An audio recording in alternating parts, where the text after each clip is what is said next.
కనుక అని మొదలుపెట్టాడు. ఆ పైన దేవుని దీర్ఘశాంతం అనే మాట ఉంది.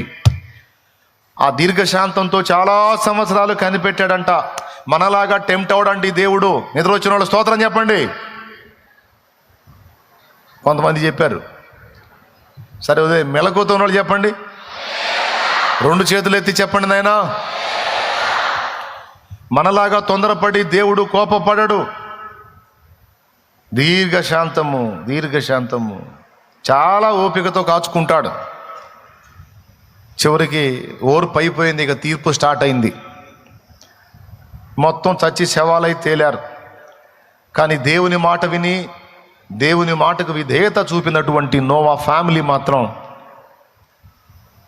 క్షేమంగా ఓడలో ప్రయాణం చేస్తూ ఉన్నారు. ఓడ పోతా ఉంది.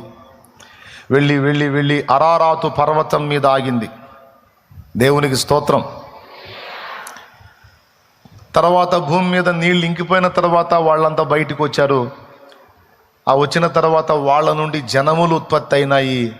ప్రస్తుతం భూమి మీద ఉన్నటువంటి అన్ని దేశముల, అన్ని భాషల, అన్ని జాతుల ప్రజలందరూ ఆ ముగ్గురులో నుంచి వచ్చిన వాళ్ళే. షేము, హాము, యాపెతు అనే ఆ నోవా కొడుకులు ముగ్గురులోంచి వచ్చిన వాళ్ళే. ఇప్పుడు భూమి మీద ఉన్న జనములన్నీ వారి నుంచి వచ్చినవే.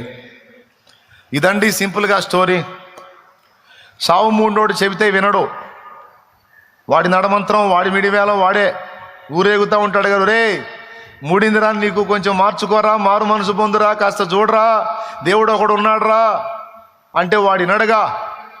వాడు విర్రవేగటం ఏందో. ఇంకా చెప్పాలంటే నీతిని చెప్పిన నిన్ను కూడా తిడతాడు వాడు. నోవాహుని ఎగతాళి చేశారు, హేళన చేశారు, దూషించారు. చివరికి సచ్చి శవాలయ్యారు. నోవా మాత్రం క్షేమంగా ఉన్నాడు. తర్వాత జనములన్నిటికీ మూలపితరుడు నోవా అయ్యాడు. సరే, అంతవరకు బాగుంది. ఇప్పుడు నేను అది చెప్పాలని కాదు మొదలుపెట్టింది. ఇవన్నీ మీకు తెలుసు.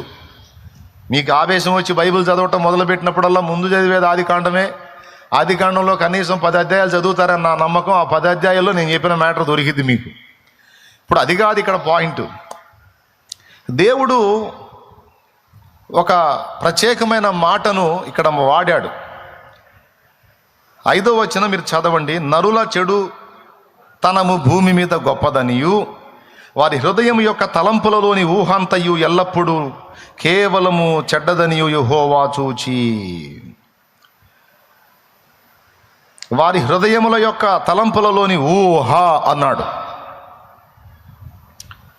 ఏమండి, మనిషి మనసు అనేది ఉన్నప్పుడు, మనిషికి ఒక హృదయం ఉన్నప్పుడు, మేధస్సు ఉన్నప్పుడు అందులో ఎన్నో రకాల ఊహలు